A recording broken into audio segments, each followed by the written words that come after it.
49 days left until you go to the polls for the general election, and one item you'll see on the ballot is making national headlines. After a brief court battle, an abortion rights question will be on Missouri ballots this November. And tonight, hundreds of doctors say they plan to vote yes on Amendment 3. But others say they want the abortion ban to remain in place. Missouri Capitol Bureau reporter Hannah Falcon reports.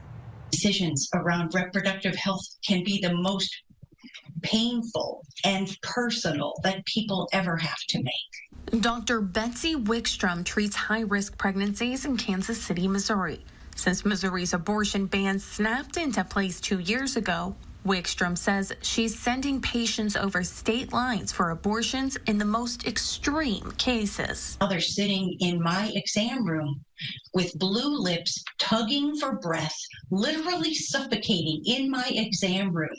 And if they don't terminate that pregnancy, they're not going to be around to raise their little child.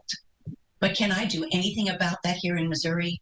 No. Wickstrom joins the group of more than 800 healthcare professionals who signed a letter Monday supporting Amendment 3, a ballot measure that aims to restore access to abortion in Missouri. Missouri's current law protects, creates a balance and protects the health and safety of women. Bob Onder is a former state senator and also a doctor. He wrote some of the language for Missouri's current abortion ban. He refutes the claims made in the letter.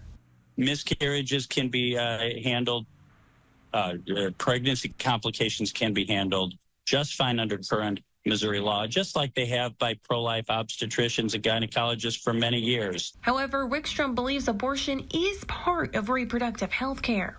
Politicians are not more qualified than doctors to help our patients make decisions around their reproductive health care. I have a medical background. I helped write some of Missouri's pro-life laws to both protect the unborn, but also to protect the health and safety of women. Missourians will vote on Amendment 3 in November. If it passes, Missouri would become the first state to overturn a total abortion ban with a vote of the people. Reporting in Jefferson City, I'm Hannah Falcon, First Alert 4.